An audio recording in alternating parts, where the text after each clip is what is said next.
आदरणीय दर्शकबिन नमस्कार। मिथिला नेपाल टेलिभिजनको यो सुशासन बहसमा यहाँ सबैलाई स्वागत गर्दछु। म प्रेमचन्द्र।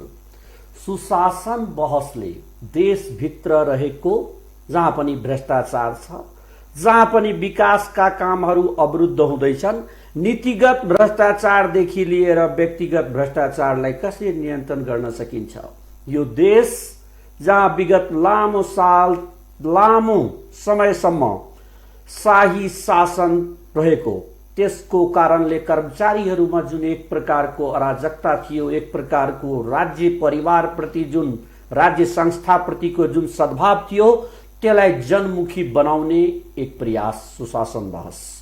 जबसम्म कुनै पनि राष्ट्रमा सुशासन आउँदैन, समृद्धि सम्भव छैन। समृद्धिको मूल मन्त्र नै सुशासन।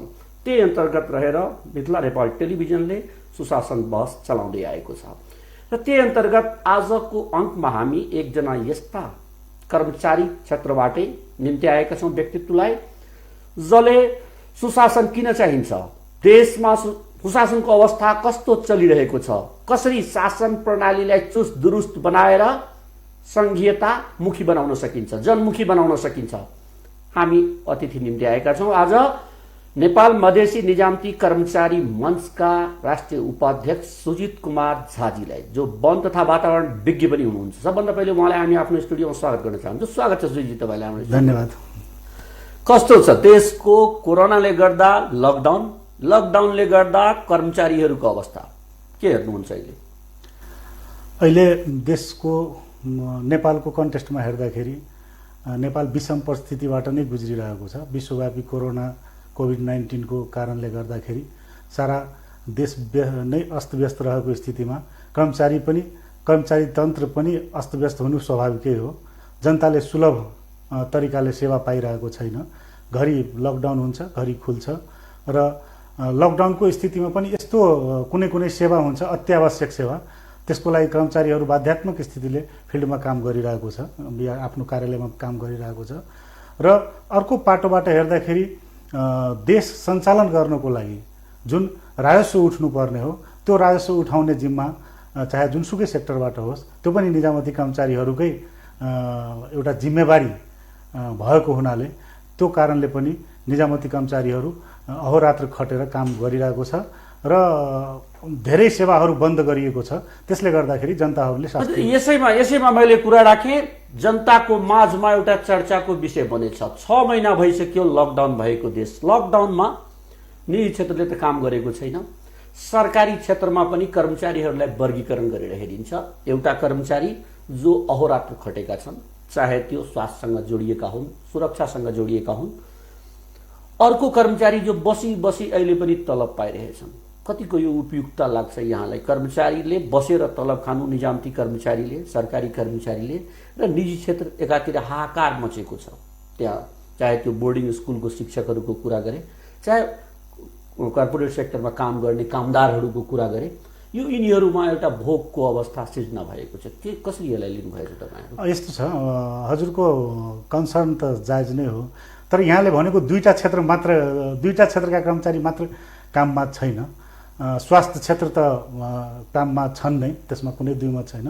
स्वास्थ्यकर्मी साथीहरू अहोरात्र खटेर कामकाज गरिराख्नु भएको छ। सुरक्षा निकायले पनि कामकाज गरिरहेको छ, तर अरू सेक्टरहरू पनि काममा छन्। जस्तो यहाँले जोड्नै पर्दाखेरि वन क्षेत्रका कर्मचारीहरू पनि वन संरक्षण, किन यस्तो बेलामा वन तस्करहरू सलबलाउने भएको हो। मैले जोडे, यहाँले संरक्षणको कुरा गर्नुभयो।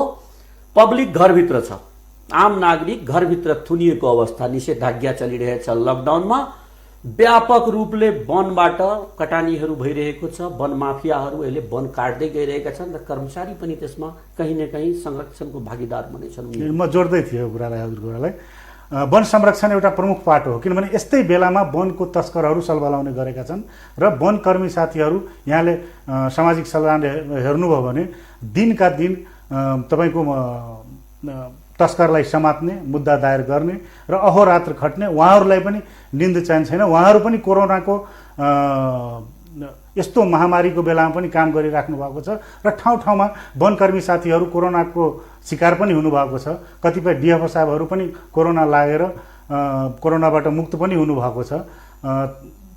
त्यस्तै अन्य जस्तो अब अत्यावश्यक सेवाको कुरा गर्दाखेरि तपाईँको घरेलुसँग जोडिएका कर्मचारीहरू पनि बजार नियन्त्रणदेखि लिएर वाणिज्यसँग जोडिएका कर्मचारीहरू बजार नियन्त्रणदेखि लिएर तपाईँको कालाबजारी कार्टेलिङ जस्ता कुराहरूमा जोडिएका छन्। त्यस्तै स्थानीय तहका कर्मचारीका कुरा गर्नुहुन्छ भने उहाँहरू पनि झन् खट्नु भएको छ आइसोलेसन व्यवस्थापनदेखि लिएर यावत कुरा गर्दाखेरि। अब त्यस्तै अन्य धेरै जिल्ला घरेलु कार्यालयको यहाँ हाकिम पनि हुनुहुन्छ, त्यहाँ कार्यालय प्रमुखको हिसाबले घरेलु कार्यालयले के काम गरेछ, यहाँको कर्मचारीले के काम? जस्तो यो लकडाउन सुरुवात हुँदा नै हामी सबभन्दा पहिला यहाँलाई जानकारी गराउँ, घरेलु तथा साना उद्योग कार्यालय देशभरि नै प्रदेश सरकारको मातहतमा गइसकेको छ र प्रदेश सरकारले निर्णय गरेर तपाईँको बजार कन्ट्रोलको जिम्मा घरेलुलाई नै दिएको थियो। हुन त सङ्घ सरकारले जिल्ला प्रशासन मार्फत बजार कन्ट्रोल गरिरहेको छ र हामी जिल्लामा जिल्ला प्रशासन कार्यालय र घरेलुसँग सहकार्य उद्योग वाणिज्यसँग लगायतका सबैसँग सहकार्य गरेर नै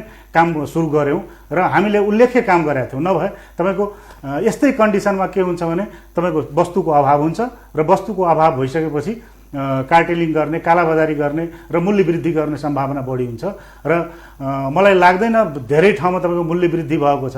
पुरानो रेटभन्दा धेरै रेटमा ग्यास पनि सुलभ पाइरहेको छ, स्टक लुगाउने यस्ता कामहरू त भएको छैन।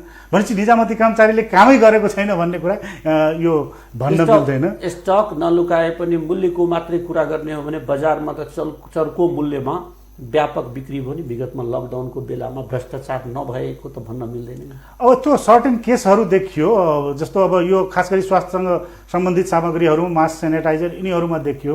तर मैले भन्न खोजेको कुरा खास गरी जुन ठाउँमा हामी छौँ सङ्ख्यात्मक रूपले नियन्त्रण गर्नु, जुन ठाउँमा हामी छौँ त्यो बागमती प्रदेश सरकारको कार्यक्षेत्र हो।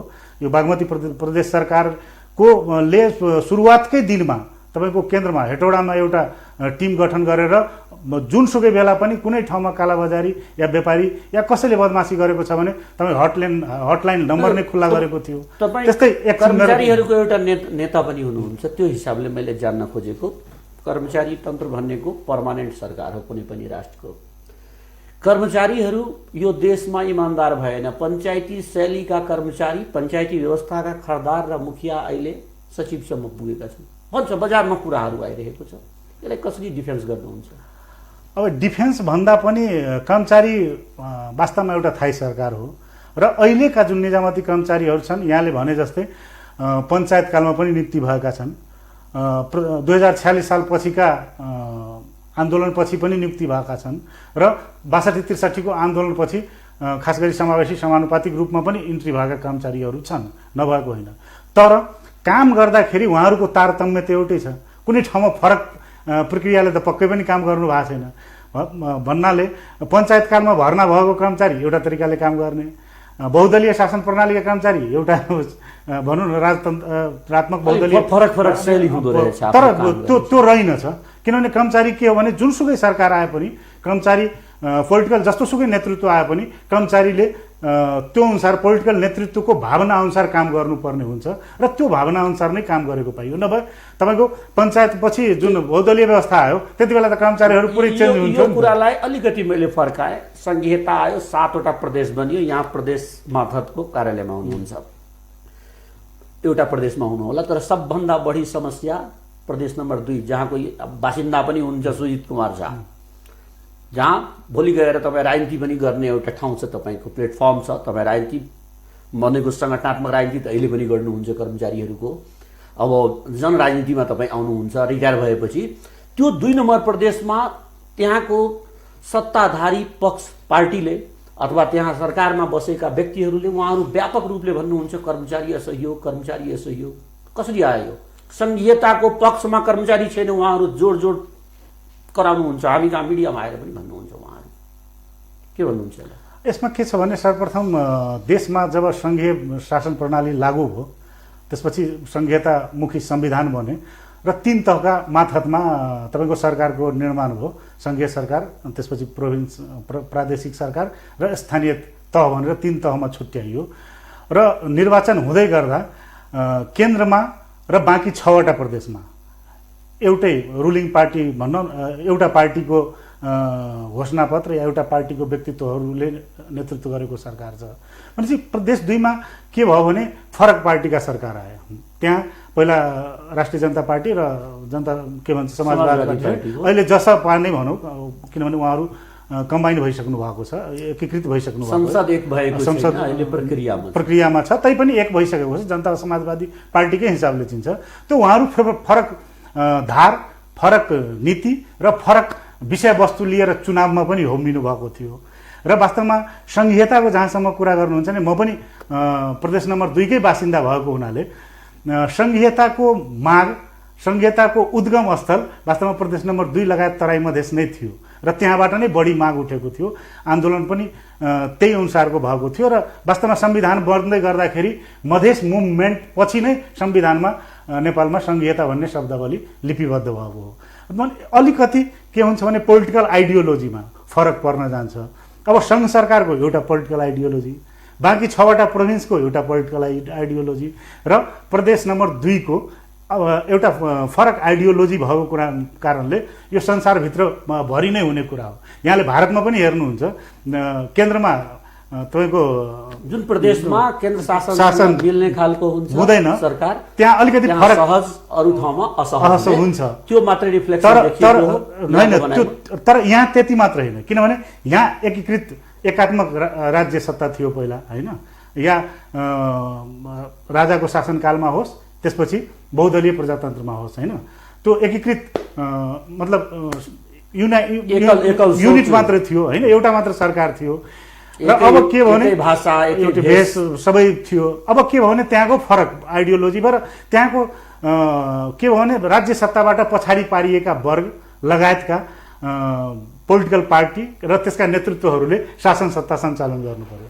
र वास्तवमा संघीयतासँग जोडिएको धेरै विषयहरू जस्तो सुशासनको कुरा त छँदैछन्, समानुपातिका कुरा भए, समावेशिताका कुरा भए, होइन, अल्पसङ्ख्यक लगायत पछाडि पारिएका वर्गहरूलाई उत्थान गर्ने कुरा भयो र त्यो अनुसारको सर्भिस डेलिभरीका कुरा भयो।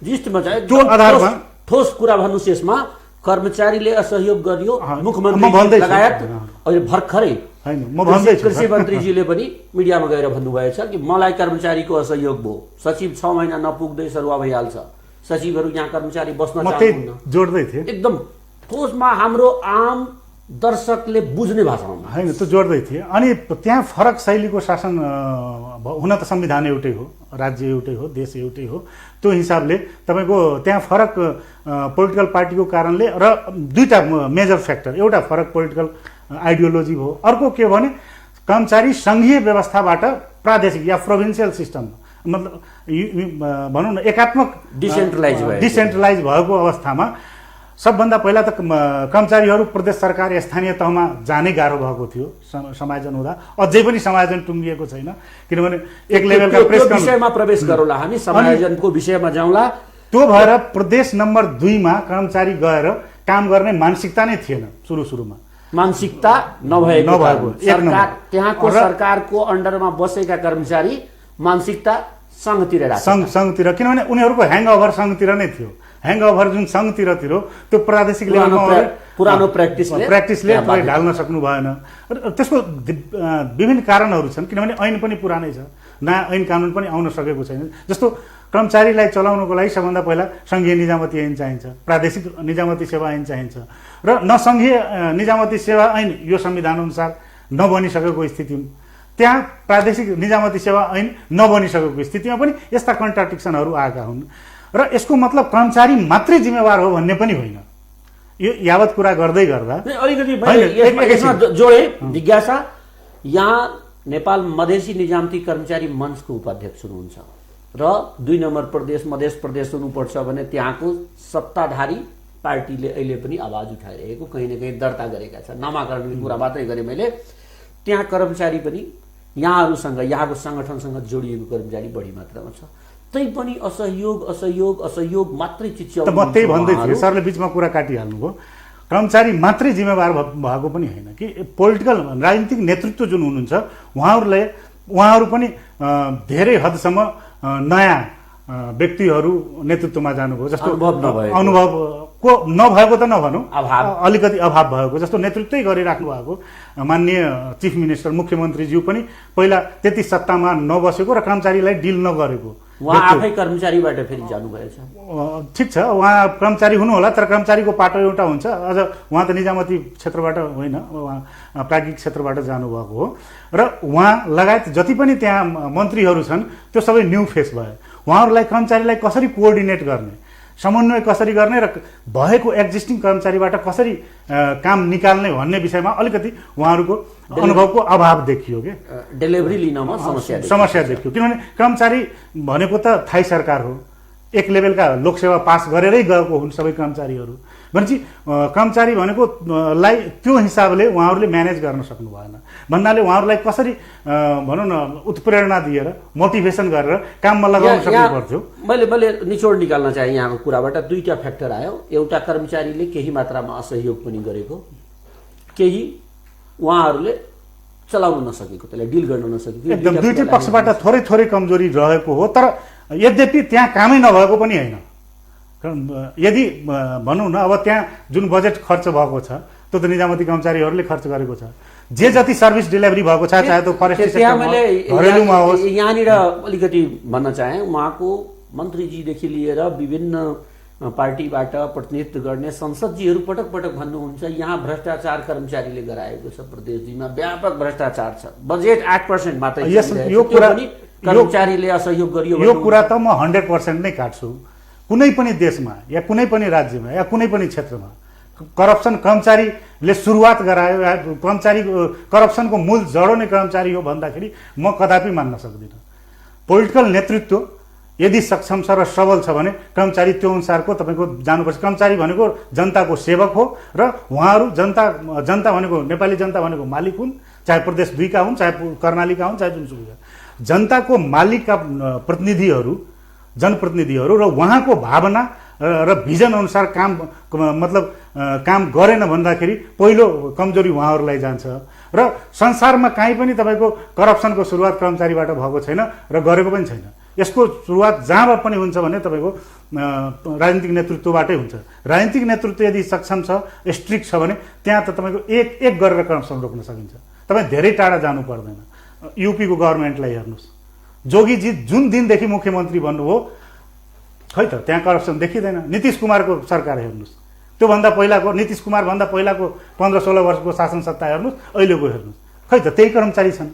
कर्मचारी त फेरिएका छैन नि। कर्मचारी त तपाईँको एजबारी भ्रष्टाचार मोदी सरकार भने त्यसको जिम्मा राज्य पक्ष सरकार पक्षले लिनुपर्छ। एकदम भ्रष्टाचार दुधले धोएका छन् भन्ने पनि म ग्यारेन्टी गर्न सक्दिनँ। तर यहाँले जुन कुरा गर्नुभयो कि करप्सनको सुरुवातै कर्मचारीबाट हुन्छ, कर्मचारी सिकाउने त कर्मचारी न हो। अब यो अनुभव कम भएका मन्त्रीजीहरू जब बन्नुहुन्छ, नयाँ नियुक्ति हुनुहुन्छ, उहाँहरू फाइल लिएर पुग्नुहुन्छ, नयाँ नयाँ कुरा ल्याउनुहुन्छ, कुरा सुनिदिनुहुन्न। राज्य मन्त्री हामी कहाँ भन्नुभएछ, सचिव 11-12 बजे पुग्ने, मैले फोन गरेपछि नआउने, त्यस्तो भइरहेको अवस्थाहरू पाइएको छ। यसलाई एक प्रकारको भ्रष्टाचारलाई कहीँ न कहीँ सुरुवात गर्नमा कर्मचारी अब त्यो नीतिगत करप्सनको जहाँसम्म यहाँले नगर्नुभयो होला है, तर होइन नगरेको भन्ने पनि म ग्यारेन्टी गर्न सक्दिनँ। तर मेरो तात्पर्य के थियो भने राजनीतिक नेतृत्व यदि सक्षम छ, सबल छ भने रोक्न मात्र सक्दैन, 24 घण्टाभित्र रोक्न सकिन्छ। किनभने राज्यभन्दा ठुलो, राज्यको नेतृत्वभन्दा ठुलो। यहाँ हामी अरू प्रदेशमा पनि छ त्यो कुरा। तर 2 नम्बरको एउटा व्यापक रूपले 75-76 को बजेटको कुरा मैले जान्न चाहे। बजेट 75-76 मा के कारणले त्यो निकासा रोकियो, खरिद बिक्री ऐनमा के त्यहाँ प्रावधान प्राविधिक कुरा त्रुटि भयो र त्यहाँ उनीहरूले उपभोक्ताहरूलाई जुन विकासको काम गरिएको थियो 87 करोडको मैले कुरा गर्न खोजेको, त्यो निकासा गर्न सकिएन। त्यसको दोषी कसलाई भन्न सक्छौँ? अब यस्तो छ, जहाँसम्म त्यो 87 करोडको पेन्डिङको कुरा छ, अहिलेसम्म रोकिएको भन्दा पेन्डिङमा छ, रोकिएको छ। त्यसमा के हुन्छ भने 2-3 वटा मोडालिटी, सार्वजनिक खरिद ऐन 2063 र नियमावली 64 जुन सङ्घीय सरकारले पहिलादेखि नै निर्माण गरेको हो, बनाएको हो सङ्घीय संसदले, योभन्दा पनि पहिलाको समाधानको बाटो पछि गरौँला। पहिले दोषीको अब यस्तो रोकिनुमा त्यहाँको सरकार दोषी कि त्यहाँको कर्मचारी तन्त्र दोषी? त्यसमा तपाईँको मैले राजनीतिक नेतृत्वलाई नै दोषी भन्छु। किनभने त्यहाँ सबभन्दा मेन कुरा के हो भने समन्वयको अभाव हो। समन्वय कहिले गराउने? जसले नेतृत्व गरिरहेछ, समन्वयको पाटो त जिम्मा त उहाँहरूले लिनुपर्छ होइन। त्यहाँ के भयो भने त्यही सार्वजनिक खरिद ऐन 2063 र 64 अनुसार काम भएको होइन। त्यहाँ 2-3टा प्रोभिजन छ। पहिलो प्रोभिजन के छ भने टेन्डरबाट पनि जान सकिन्छ, या 50 करोडभन्दा बढीको काम त 50 लाखभन्दा बढीको काम प्रदेश सरकारमा टेन्डरबाट हुन्छ। टेन्डरबाट भएको भए यावत कुरा आउँदैन थियो होला। 5 लाखभन्दा तलको काम तपाईँको कोटेसनबाट हुन्छ, 1 लाखभन्दा तलको काम सिधै भुक्तानीबाट हुन्छ। भनेपछि त्यहाँ 50 लाखभन्दा तलको कामहरू जुन योजनाहरू डिस्ट्रिब्युसन भयो त्यो सबै केबाट भयो भने उपभोक्ता समिति मार्फत गर्ने भयो। यो एउटा प्रोभिजन छ त्यही सार्वजनिक खरिद ऐन र नियमावलीमा। त्यहाँ के भयो भने त्यहाँको राजनीतिक परिवेश हेरेर त्यहाँ तपाईँको पेस्की पनि दिन सकिन्छ। सार्वजनिक खरिद ऐनले उपभोक्ता समिति मार्फत काम गर्नको लागि पनि 33% पेस्की दिन सक्नेछ भन्ने कुरा संघीय कानुनमा छ। त्यो संघीय कानुनमा छ, हामीले जुन अहिले प्र्याक्टिस गर्दै गरेको कानुनमा छ। तर उहाँहरूले के गर्नुभयो भने उपभोक्ता समितिको जुन मोटिभ हेर्नुभयो र उपभोक्ता समितिको जुन लिङ्क अफ पोलिटिकल पार्टी र तपाईँको ग्रासरुटको पोलिटिकल क्याडरहरूसँग हेर्नुभयो, उहाँहरूले त्यो रिक्स लिनु भएन, पेस्की दिनु भएन। 33% पेस्की दियो भने त्यो फरछोट गर्न सजिलो हुन्थ्यो, पछि थप्न पनि सकिन्थ्यो। या तपाईँको के भन्छ ऊ पनि बिचमा मिड टर्म पनि भुक्तानी गर्न सकिन्छ। 100% उहाँहरू उपभोक्तामाथि छोड्दिनु, उपभोक्तामाथि मतलब र उपभोक्ता समितिहरूले काम गरेर के भयो भने एउटा नेचुरल डिजास्टर पनि त्यहाँ भयो। बिचमा बाढी आयो, बाढी आएपछि 2 नम्बर प्रदेश लगायत तराई मधेस नै तपाईँको प्रभावित हुन्छ। र त्यो बेलामा जुन केही कामहरू भएको थियो त्यो पनि बगायो, जस्तो सडकको काम भएको थियो बगायो होइन, इन्भेस्टमेन्टका काम भएका थियो होला बगायो, अन्य जुन विकास निर्माणका कामहरू भएको थियो त्यो केही हदसम्म बगाएको पनि हुनसक्छ है। म त अन द स्पट गएको छैन, बगाएको हुनसक्छ। त्यसले गर्दा के भयो भने त्यहाँ करप्सन भयो भन्ने कुरा यहाँहरूको मिडियाबाट सबभन्दा बढी तपाईँको प्रसारण भयो। प्रसारण भएपछि पनि अख्तियारमा मुद्दा परेछ, धेरै योजना ठिक छ। त्यसपछि तपाईँको के भयो भने लास्टमा भुक्तानी हुन सक्ने स्थिति भएन, रोक्का भयो होइन। असार लाग्यो 75-76 को बजेट रोक्का भयो। 75-76 को बजेट अब 76-77 मा पे गर्नुपर्ने थियो त्यो पैसा, त्यो किन भएन? त्यही त साल बसाली पे गर्नुपर्ने त्यो 75-76 मै गर्नु पर्थ्यो। त्यसको दोषीको होइन, त्यो त्यसको दोषी त तपाईँको टाइममा बिल भरपाई बनाएर नल्याउने उपभोक्ता समिति पनि हो पहिलो दोषी। 76-77 मा त्यो कुरा आउनु पर्थ्यो र क्लियर नगर्दिने दोषीको। अब त्यसपछि के हो भने त्यो त्यति बेला यदि भुक्तानी हुन सकेन भने त्यसलाई 18 नम्बर फारम एउटा हुन्छ, त्यो 18 नम्बरमा फारममा त्यो सबै योजना र सबै रकम हालिदिएपछि त्यसलाई 73 को लास्टमा त्यो राखिदिएपछि त्यसलाई क्यारी ओभर गर्न मिल्छ। त्यो राखिदिने काम कसको? मन्त्रीको कि कर्मचारीको? त्यो कर्मचारीको हो, तर कर्मचारीले त्यो माहौल पाएन। किनभने तपाईँको के भयो भने यहाँहरूले पनि मिडियाबाट हेर्नुभयो, मैले पनि हेरेँ, कर्मचारीहरूलाई त्यहाँ तपाईँको सहज रूपले कामै गर्न दिएन। न तपाईँको त्यहाँका युवाहरूले पनि गएर कर्मचारी हो भनेपछि 10 देखि 5 काम मात्र काम गर्छ भन्ने छैन। कर्मचारी त बेलुकासम्म पनि काम गर्छ, रातिसम्म पनि काम गर्छ। जब 5 बज्यो अनि तालाबन्दी गर्ने, काम गर्न नदिने, बिल भरपाई भनौँ न अनुसन्धान गर्न नदिने, यावत कुराहरू त्यहाँको भनौँ न स्थानीयहरूबाट पनि भएको हो, या मिडिया गएर खिच्ने यस्ता कामहरू भयो। त्यसले गर्दाखेरि क्यारी ओभर हुन सकेन। क्यारी ओभर नितान्त रूपमा कर्मचारीहरूले गर्नुपर्छ। त्यहाँ अलिकति मैले प्रदेश 2 तिर फोकस गरेँ, अरू क्षेत्रमा पनि अरू प्रदेशमा पनि छ, सङ्घतिर पनि यो कुरा छ। स्वास्थ्य मन्त्रालयको भ्रष्टाचारको कुरा पनि गरौँला, सञ्चार मन्त्रालयको भ्रष्टाचारको कुरा पनि गरौँला। तर प्रदेश 2 तपाईँ त्यहाँ जन्मेको प्रदेश पनि हो, हुर्केको प्रदेश हो, त्यहाँ तपाईँ फेरि गएर रिटायर भएपछि त्यहाँ लाइफ बिताउने प्रदेश हो। त्यो हिसाबले मैले इन्ट्रेस्ट जान खोजेको, तपाईँ कर्मचारीहरूको नेता हुनुहुन्छ, कर्मचारी असहयोग गरियो व्यापक रूपले भन्नुहुन्छ र कहीँ न कहीँ 75-76 को 87 करोड वाला तत्कालीन अवस्थामा भएका मुख्य सचिवदेखि लिएर सचिवसम्मले 18 नम्बर फारम भर दिएको भए भुक्तानी गर्न अहिले पनि सजिलो हुने थियो भन्ने कुरा आइरहेको छ। सर 18 नम्बर फारम भर्नलाई त सबै डकुमेन्ट मिल्नु पर्यो नि त, सबै डकुमेन्टै मिलेको छैन, कतै कामै भएको छैन होइन। कुनै कुनै ठाउँमा त असारको लास्टसम्म कामै भएको छैन। त्यो हुन्छ के भने तपाईँको असारसम्म त्यो साउनको फर्स्ट विक सेकेन्ड विकसम्म काम भएको छ, अनि त्यसलाई जबरजस्ती कसरी तपाईँ 18 नम्बर फारममा तपाईँ भरिदिनुहुन्छ? त्यहाँ त्यो पनि प्रब्लम थियो। त्यहाँ त त्यो के भयो भने 18 नम्बर फारमभित्र एउटा कारण जना हुन्छ, कुन कारणले भुक्तानी गर्न सकिएन, त्यो भित्र यदि उहाँहरूले बाढी आएको कारणले यो गर्न सकिएन समयमा, त्यस कारणले यसको भुक्तानी 76-77 को बजेटबाट गर्ने भन्ने कुरा राखिदिएको भए त सहज हुन्थ्यो, कानुनी मिल्थ्यो। नीतिगत निर्णय त पोलिटिकल नेतृत्व नै गर्ने हो सर, तर कर्मचारीले त्यो कुरा बताउनु पर्छ। नीतिगत निर्णय एउटा नेताले, त्यहाँको मुख्यमन्त्री चाहे त्यहाँको अर्थमन्त्री, उहाँहरू त यो कर्मचारी तन्त्रको ब्युरोक्रेसीको कुरा त पढ्नु भएछ नि, कानुनको किताब त पढ्नु भएछ नि। उहाँ कानुनको किताब पढ्ने त कर्मचारी हुन्छ। लोकसेवा पास गरेर गएको कर्मचारीले त्यहाँ या त जानिकन धोका दिएको हुनुपर्छ, या नत्र उसलाई नै ज्ञानको अभाव भएको हो कि। यस्तो हो, कर्मचारी पनि के हुन्छ भने तपाईँ कर्मचारीले संविधान, ऐन, कानुन, नीति, निर्देशिका हेरेर काम गर्ने हो। अब नीतिगत व्यवस्था नभएको कुरा के हुन्छ भने तपाईँको काम सम्पन्न भइसकेको योजनाहरूलाई हटार्न भनौँ, क्यारी ओभर गर्न सकिन्थ्यो। र यसको विषयमा धेरै छलफल भयो, संसदीय समिति बन्यो, संसदीय समितिले रिपोर्ट पनि दियो। त्यसपछि भयो के भने अख्तियारले त्यसमा मुद्दा हालिदियो। मुद्दा हालिदियो भने अख्तियारको छानबिनमा रहेको कारणले झन् कर्मचारी साथीहरू डराए, होइन? नभए त्यति बेला पनि भुक्तानी गर्न सकिन्थ्यो। जागिर जाने त्यहाँ अहिले अब कर्मचारीले अहिले अब त्यो कुरालाई धेरै नकोट्याउ। अब पुरानो कुराले जति कोट्यायो उति बढ्दै जाने कुरा हो। सुशासनको अवस्था हुन अहिले प्रदेश 2 मा फेरि यो बजेटमा 77-78 मा उहाँहरू त्यो 87 करोडको ल्याउनु भयो, हाउसबाट पास गर्नुभएछ। यदि अहिले भुक्तानी गरिदियो भने कानुनले, यहाँ कर्मचारी हुनुहुन्छ, कर्मचारी कानुनको दायराभित्र बसेर काम गर्छ। एकदम कर्मचारी फस्छ कि फस्दैन, पक्रिन्छ कि पक्रिन्न, जुनसुकै कुरा नीतिगत डिसिजन भयो भने, मैले भने नि सार्वजनिक खरिद र नियमावलीको जुन क्लचले रोकिरहेको छ त्यो त संघीय निजामती सेवा के भन्छ, निजामती भन्दा संघीय कानुनले बनाएको हो। संघीय कानुन नै अब्स्टेकल हो। संघीय क्याबिनेट बसेर त्यसलाई बाधा अड्काउ फुकाउ गर्न त मिलिहाल्छ नि। त्यो बाधा अड्काउ फुकाउ गरेर होइन, यसरी जुन भुक्तानी भएको छ जनताले वास्तविक उपभोक्ता समितिहरूले काम गरेको हुन् र त्यो अनुसारको भुक्तानी दिनलाई एउटा नीतिगत निर्णय गरेर पत्रचार गरिदियो भन्ने त नदिने त कुरै हुँदैन, किनभने काम भएकै छ। अब यहाँ प्रतिवेदन छ सारा हाजिरीहरू। सुजित कुमार झा जो उपाध्यक्ष हुनुहुन्छ निजामती कर्मचारी मञ्चको, त्यहाँसँग मैले के कुरा राखेँ, एकतिर भन्नुहुन्छ कि फरक प्रकृतिको सरकार त्यहाँ छ प्रदेश 2 मा र अरू प्रदेश र सङ्घ सरकार फरक प्रवृत्तिको छ। तिनको गल्तीलाई ढाकछोप सङ्घ सरकारले किन गर्ला? ढाकछोप होइन नि, यो त तपाईँको निड बेस्ड हो नि, किनभने त्यहाँ काम भएकै हो, उपभोक्ता समिति बनेकै हो। भ्रष्टाचार पनि भएकै हो त्यहाँ।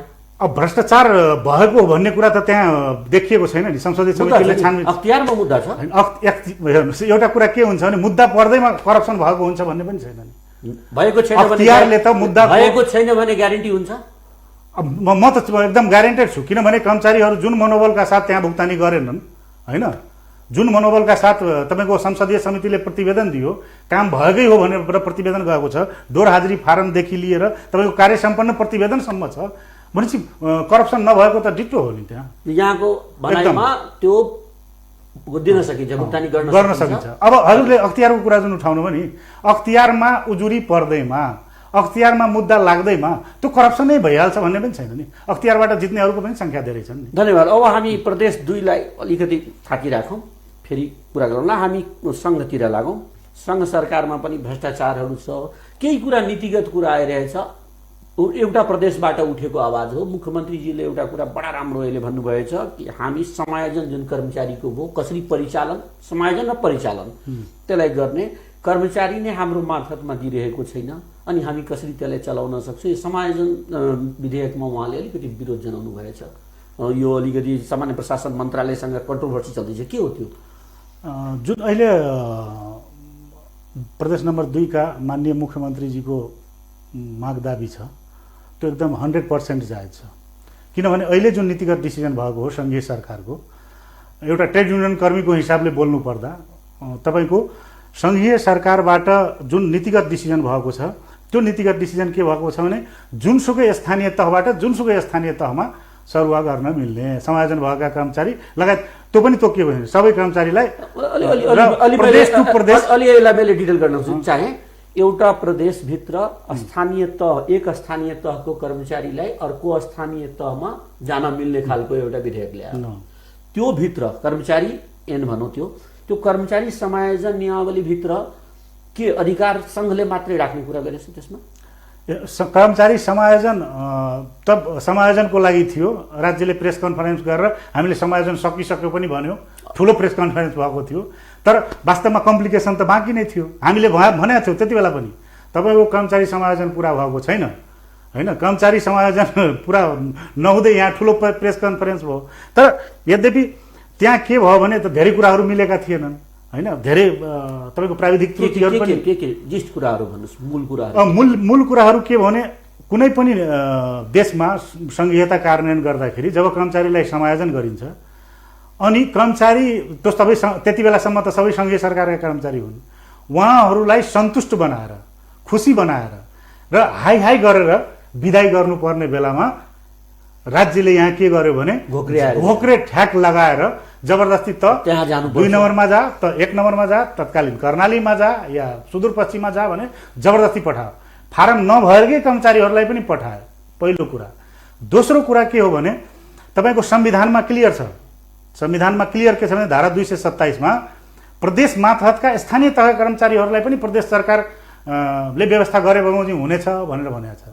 तर यहाँ के भने प्रदेशलाई बाइकट गरेर स्थानीय तहमा जति पनि प्रमुख प्रशासकीय अधिकृतदेखि लिएर जे जति कर्मचारीको व्यवस्थापन अहिले भइरहेको छ, बाइ द वे 2 नम्बर प्रदेशमै कुनै कर्मचारी लोकसेवाबाट पास गरेर गएको छ, त्यहाँ मेयर साहबले हाजिरी गराउनु भएको छैन, उनले पनि सामान्य प्रशासन मन्त्रालयमै फिर्ता पठाएको छ। यो त होइन नि, संविधानको भावना होइन। यहाँहरूको माग के कि त्यो कर्मचारीलाई प्रदेश एकदम कर्मचारीलाई 2-3 वटा कुरा छ यसमा। एक पहिलो कुरा कर्मचारीलाई प्रदेश मातहतमा, जब प्रदेश र स्थानीय तह भनेको त इन्डिपेन्डेन्ट हो, पोलिटिकली इन्डिपेन्डेन्ट हो, तर ब्युरोक्रेटिक हिसाबले इन्डिपेन्डेन्ट होइन। सरकार एकदम संविधानले बोलेको छ, धारा 227 मा क्लियर लेखेको छ, संविधानको धारा 227 र धारा 244 मा लोकसेवाको जुन प्रोभिजन छ, स्थानीय तहको कर्मचारी पनि प्रदेश लोकसेवा आयोगले भर्ना गर्नेछ भन्ने कुरा लेखिएको छ, क्लियर लेखेको छ। तर यहाँ के गरियो भने जेमा पनि तपाईको केन्द्रबाट लाद्ने प्रयास हो। त्यतिले गर्दा र त्यसले अलिकति म यसमा रोक्छु, संघीयता मास्न चाहदैछ संघ सरकार भन्न खोज्नु।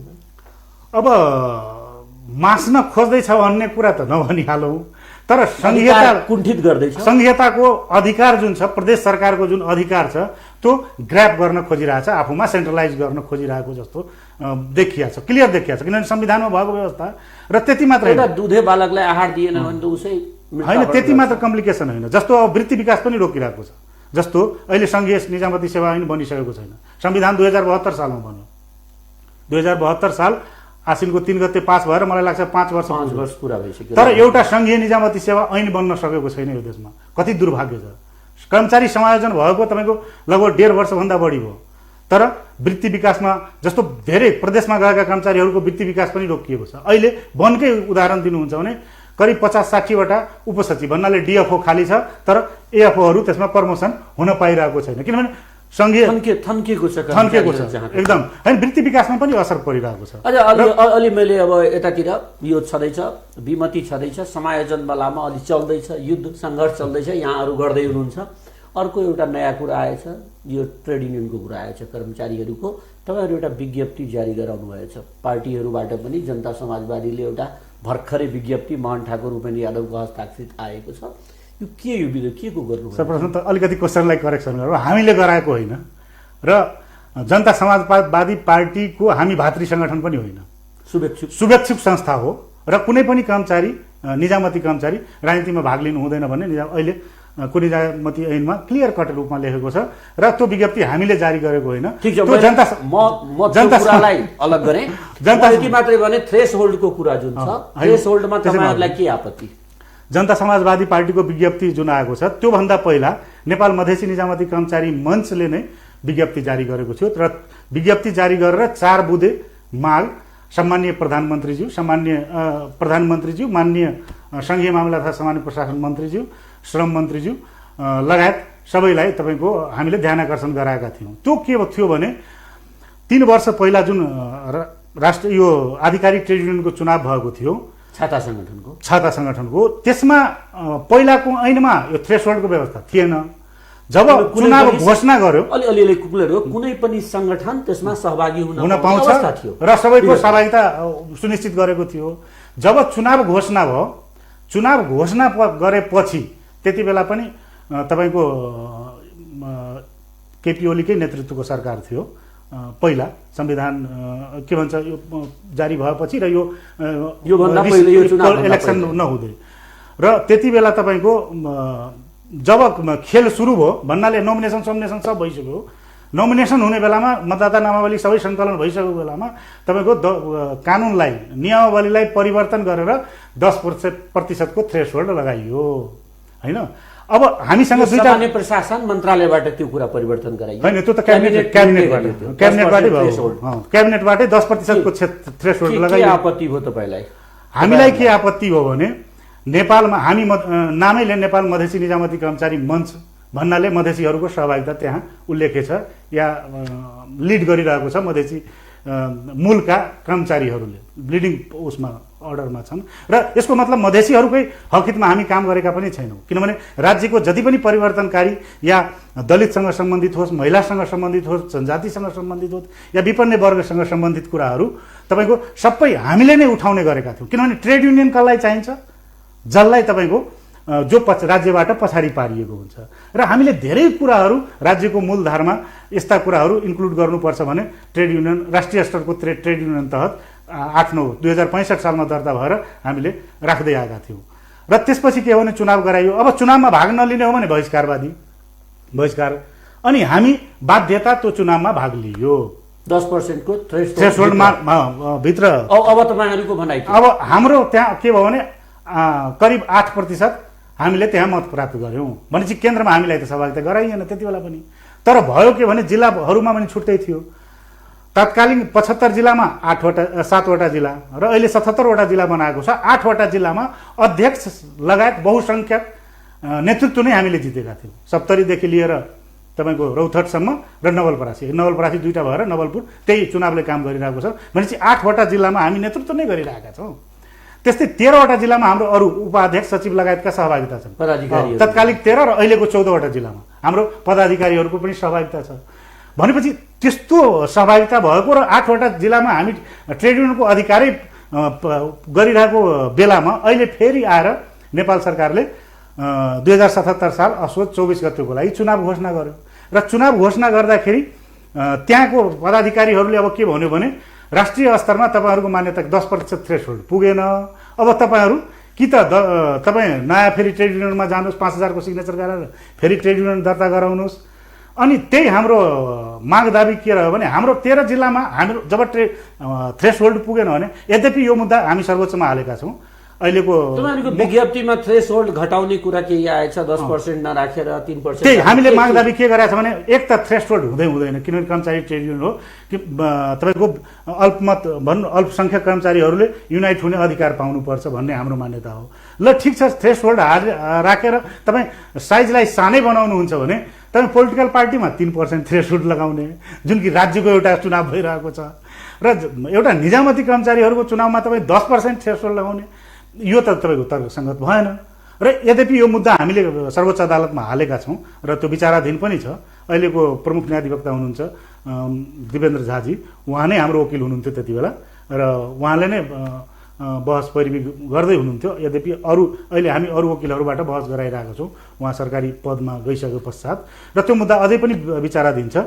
र त्यो दलिल अनुसार 3% बढीमा 3% थ्रेसहोल्ड लगाऊ, एउटा कुरा। अर्को कुरा, जुन ट्रेड युनियनहरू 2073 सालको चुनावमा भाग लिइसकेको छ तिनीहरूलाई त भाग त दिनु पर्यो नि, त्यो पनि छैन भन्नाले अनि के हुन्छ? आन्दोलन जारी छ तपाईहरुको? आन्दोलन त यस्तो छ, आन्दोलन भन्दा पनि अब यो मुद्दालाई, यो खुसीको कुरा हो, एउटा राष्ट्रिय स्तरको राजनीतिक दलले यो मुद्दालाई क्यारी ओभर गर्नु हो। जनता समाजवादी पार्टी भनेको अहिले नेपालको तेस्रो शक्तिको रूपमा हो र अल्पसंख्यक लगायत समानुपातिक समावेशी लगायत जे जति पिछडिएको वर्गका मुद्दाहरूलाई एड्रेस गर्नुपर्ने विषयवस्तु हो उहाँहरूले एड्रेस गरिराख्नु भएको छ र उहाँले यो मुद्दालाई अनरसिप लिनुभयो। हाम्रो लागि सबभन्दा खुसीको कुरा त्यो हो। र यो मुद्दा अब हाम्रो मात्र रहेन, जनता समाजवादी पार्टीको मुद्दा हुनसक्छ। अब केही दिनपछि नेपाली काङ्ग्रेसले पनि यसलाई क्यारी ओभर गरिदिन सक्नुहुन्छ, नेकपाले पनि क्यारी ओभर गरिदिन सक्नुहुन्छ। भनेपछि यो पोलिटिकल सुजितजी, अब समय व्यस्तताले गर्दा हामी आजको बहसलाई यही टुङ्ग्याउँछौँ। फेरि यहाँसँग कुनै दिन बसेर बृहत सुशासनकै कुराहरूमा बहुत कुरा गर्न बाँकी रहिहाल्यो, त्यो गरौँला। आजको लागि धन्यवाद यहाँलाई। हस् त, यहाँलाई पनि धन्यवाद। र यो मिथिला टेलिभिजन हेरेर बसिराख्नुभएका सम्पूर्ण जनता लगायत सरकारवालाहरूलाई म धन्यवाद दिँदै, जुन मलाई यहाँसम्म आएर सुशासनको विषयमा, खास गरी हाम्रो नेपाल मधेसी निजामती कर्मचारी मञ्च र त्यसका थ्रेसहोल्डका विषयमा कुरा राख्ने अवसर दिनुभयो, त्यसको लागि म प्रेमचन्द्रजी लगायत सम्पूर्ण टेक्निकल युनिटलाई धन्यवाद दिन चाहन्छु। धन्यवाद, नमस्कार। आदरणीय दर्शकबिन, सुशासन बहसभित्र हामी कुराकानी गर्दै थियौँ सुजित कुमार झा जो उपाध्यक्ष हुनुहुन्छ नेपाल मधेसी निजामती कर्मचारी मञ्चको। उहाँले बडा राम्रोसँग 2-4टा कुराहरू राख्नुभयो। जहाँनिर कुनै ठाउँमा काम भएको छैन भनिन्छ भने कर्मचारी मात्रै दोषी हुँदो रहेनछ, त्यहाँको शासक वर्ग, त्यहाँ सत्तामा बसेकाहरू उत्तिकै जिम्मेवार हुन्छन् जति कर्मचारी हुन्छ। कर्मचारी भन्दा पनि जिम्मेवार हुनुपर्छ र करप्सन जिरो सुन्ना गर्नको लागि कहीँ न कहीँ नेतृत्व पंक्ति दृढ हुनुपर्छ, दृढ संकल्प राख्नुपर्छ। नेताहरूले मुख्यमन्त्रीजीहरूलाई मन्त्रीजीहरूलाई दृढ संकल्पित हुन उहाँ आग्रह गर्नुभयो। त्यस्तै गरेर अहिले कर्मचारीहरू भित्रै पनि जुन सिन्डिकेट प्रथा लाग्न खोज्दैछ, त्यहाँ जुन एउटा थ्रेसहोल्डको नाउँमा एउटै वर्गले कर्मचारीहरूको नेतृत्व गर्न पाउनुपर्छ, उनीहरूकै नीति उनीहरूकै नियमबाट कर्मचारी चल्नुपर्छ भन्ने मान्यताको उहाँ घोर भर्सना गर्नुभएछ। त्यहाँ कर्मचारी जस्तो ठाउँमा त्यसको छाता संगठनभित्र पस्नको लागि थ्रेसहोल्डको उहाँ विरोध गर्नुभएछ र आगामी समयमा त्यसको लागि सङ्घर्ष जारी नै रहने, आफ्नो जित हुने प्रतिबद्धता, आफ्नो विश्वास जनाउनु भएछ।